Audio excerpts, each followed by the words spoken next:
the Constitution of the United States states that the legislation has the power to create lesser tribunals inferior to the United States Supreme Court. So really, they're not courts; they're tribunals.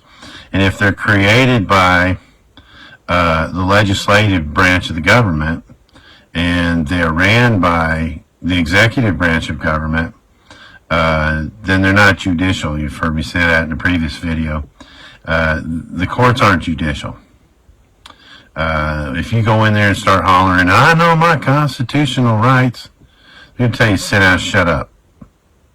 I've been told that the Constitution doesn't apply here by administrators, and it really doesn't, because it would if it was judicial, but it isn't.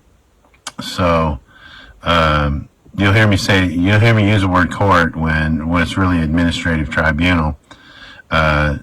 Think about it like this: if the legislative branch creates these tribunals, and they're ran by the executive branch of the government, how do we know it's the executive branch of government? Well, the President of the United States chooses who he wants to be the Attorney General of the United States. He chooses them, and then who does he send them in front of? It isn't the Supreme Court. It's the legislative branch.